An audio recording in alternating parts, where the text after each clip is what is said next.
Welcome to NG Stories. Please like, share and subscribe for more amazing videos. Maharshi Dayanand के जीवन से जुड़ी ये घटनाएं बदल सकती हैं आपका नजरिया। एक बार अवश्य देखें। मानवता एक ऐसा गुण है जिसमें सब गुण समाहित हो जाते हैं, जैसे दया, करुणा, परोपकारिता, सहृदयता, सेवा के साथ ही लोभ, लालच, ईर्ष्या, द्वेष, घृणा, मोह, अहंकार आदि से दूर रहना आदि।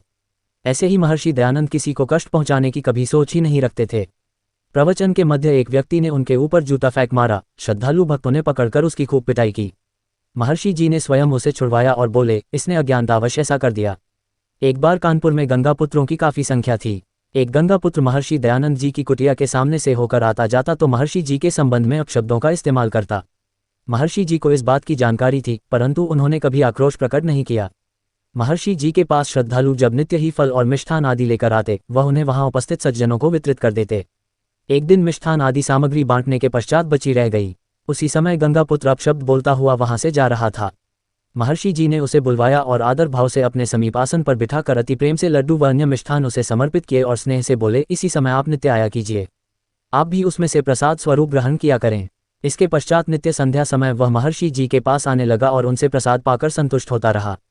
उसके मन में कभी कभी यह शंका उठ खड़ी होती थी कि अवश्य ही किसी दिन महर्षि जी मेरे द्वारा बोले गए अपशब्दों की चर्चा करेंगे, परंतु महर्षि जी ने ऐसा न किया।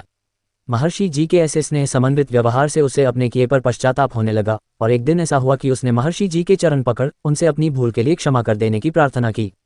महर्षि दयानंद जी ने कहा, वत्स, हमें इस प्रकार की बातों पर ध्यान नहीं देना चाहिए। महर्षि दयानंद ने देश में फैली तमाम तरह की कुरीतियों के खिलाफ अपनी आवाज को बुलंद की थी। स्वामी दयानंद समाज सुधारक के अलावा सच्चे राष्ट्रवादी थे। इसी के चलते एक दिन उन्हें किसी ने जहर दे दिया, जिससे स्वामी दयानंद की मृत्यु हो गई। अंतिम क्षणों में उनके शब्द थे, कृण्वन्तो विश्वमार्यम, यानी विश्व को आर्य बनवाते चलो। उन्होंने वेदों की सत्ता को सदा सर्वोपरि माना। स्वामी दयानंद ने देश के स्वतंत्रता आंदोलन की 1857 में हुई क्रांति में महत्वपूर्ण योगदान दिया।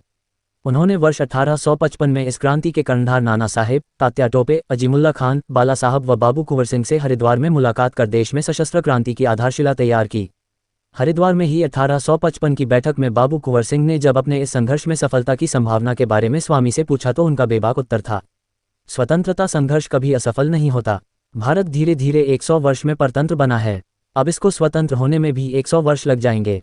इस स्वतंत्रता प्राप्ति में बहुत से अनमोल प्राणों की आहुतियां डाली जाएंगी। उनका ये कथन एकदम सही साबित हुआ। देश को आज़ाद होने में 90 साल और लग गए और इसके लिए सैकड़ों लोगों ने अपने प्राणों की आहुति दी।